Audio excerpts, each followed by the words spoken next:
জয় অসম বন্ধুসকল, আজি আপোনালোকক এটা নতুন ভিডিঅ'লৈ স্বাগতম জনাইছো। ভিডিঅ'টো আজি অলপ বেলেগ ধৰণৰ নহয়, এটা আমি সদায় দেখি থকা বস্তুৰ ওপৰতে হয়। সেইটো হৈছে পানী বটল। এতিয়া পানী বটল বুলি কওঁতে হয়তো আপোনালোকে কিহৰ কথা কৈছো গম পাবও পাৰে। মই আজি বিশেষ পানী বটল এটা কথা ক'বলৈহে লৈছো। সেইটো হৈছে এই পানী বটলটো। আপোনালোকে এতিয়া বৰ্তমান চাগে সকলোৱে এই পানী বটলটোকে ৰাস্তাৰ পৰা দোকানৰ পৰা কিনি খাইছে। এই পানী বটলটোৰ নাম হৈছে ইণ্ডিপেণ্ডেন্স, আৰু এই পানী বটলটোৰ উৎপাদনকাৰী হৈছে ৰিলায়েন্স ৰিটেইল লিমিটেড, অৰ্থাৎ আম্বানী।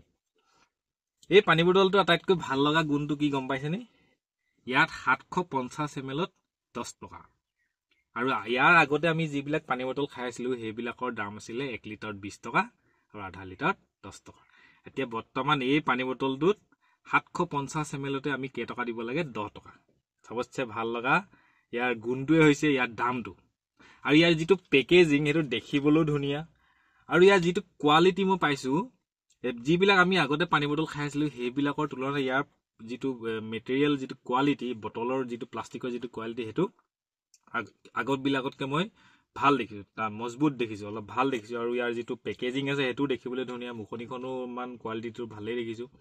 আৰু ইয়াত যিটো লিখা আছে, আপোনাৰ বটলটো মুখনিত সদায় এটা নাম্বাৰ দিয়া থাকে, ত্ৰিভুজ আকাৰত এটা নাম্বাৰ তাত ইনপুট কৰা থাকে। ইয়াত লিখা আছে 2। আৰু মই ইণ্টাৰনেটত যেতিয়া ৰিচাৰ্চ কৰিছিলো তেতিয়া গম পাইছিলো যে যিটো 2 নম্বৰ থাকে প্লাষ্টিকত, সেইটো ব্যৱহাৰ আটাইতকৈ ভাল বুলি মই জানিছিলো।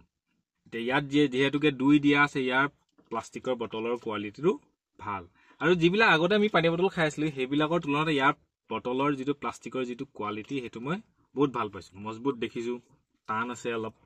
আগৰ যিখিনি পানী বটল আছিলে সেইখিনি বটলটো হেঁচি মাৰি দিলে গোটেইটো পিটিকা হৈ যায়।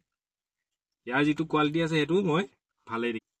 এতিয়া আৰু এটা কথা, ইয়াৰ যিহেতুকে দাম কম, সেইকাৰণে মানুহে এই বটলটোক এতিয়া কিনিবলৈ বেছিকে বিচাৰে। এতিয়া আগৰ পানী বটল বিলাক কি হ'ব?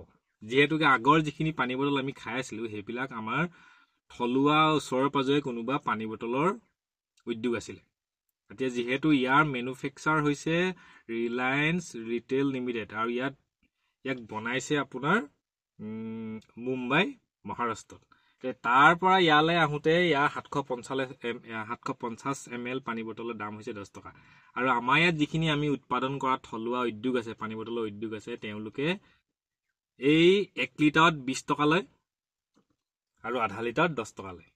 এতিয়া মানুহে এই যদি 750 ml যদি 10 টকা দিব লাগে, তেন্তে সেই পানী বটলবিলাক খাবনে?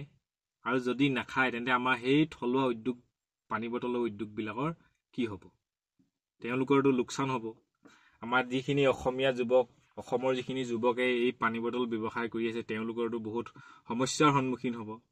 গতিকে এতিয়া তেওঁলোকৰ এটাই উপায় আছে যে তেওঁলোকেও নিজৰ পানী বটলৰ দামটো কমাব লাগিব। যিহেতুকে 750 ml যিহেতু এতিয়া 10 টকা, এতিয়া তেওঁলোকে এতিয়া 1 লিটাৰ দাম হয়তো 15 টকা কৰিব লাগিব, নহ'লে আধা লিটাৰ দাম 7 টকা 8 টকা কৰিব লাগিব। তেতিয়াহে এই পানী বটলৰ মাৰ্কেট যিটো, তাত তিষ্ঠি থাকিব পাৰিব। নহ'লে প্ৰত্যেক মানুহে এই 750 ml পানী বিচাৰিয়েই এইটো পানী বটলৰ পানী খাব 10 টকা দি। আৰু যিহেতু সেইবিলাকৰ দাম এইটোৰ তুলনাত বেছি, সেইকাৰণে তেওঁলোকে এতিয়া এটাই উপায় আছে, তেওঁলোকৰ পানী বটলৰ দামটো কমাব লাগিব।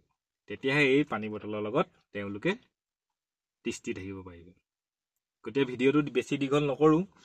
এতিয়া আপোনালোকে গম পালেই যে পানী বটলটোৰ কিয় ইমান চৰ্চিত হৈ আছে। যিহেতুকে মই এতিয়ালৈকে ইউটিউব বা ফেচবুকত ইয়াৰ ওপৰত কোনো ধৰণৰ ভিডিঅ' বা পোষ্ট দেখা নাই। দিছে যদিও মই চোৱা নাই বা পোৱা নাই। কিন্তু ইয়াৰ যিটো এতিয়া কোৱালিটি, এতিয়া যিটো পানী বটলৰ টেষ্ট আছে, পানী বটলৰ টেষ্টটো ভাল। মই খাইছো, মোৰ আছে গাড়ীত 4-5টা বটল পৰিয়ে আছে। ইয়াৰ পানী বটলৰ টেষ্টটো কিন্তু বাকীবিলাকৰ তুলনাত ভাল। এতিয়া আপোনালোকৰ কথা, এতিয়া আপোনালোকে কোনটো পানী বটল খায়? এইটো খায় নে আমাৰ যিখিনি থলুৱা অসমীয়া যুৱকে আমাৰ অসমতে যিখিনি পানী বটল উৎপাদন কৰি আছে সেইখিনি খায়? যিহেতুকে সেইবিলাকৰ দাম বেছি আৰু এইটোৰ দাম কম, এতিয়া মইতো এইটোৱে খাই আছো। এতিয়া আপোনালোকৰ কথা, এতিয়া আপোনালোকে কোনটো পানী বটলৰ পানী খায়? ধন্যবাদ বন্ধুসকল, জয় আই অসম।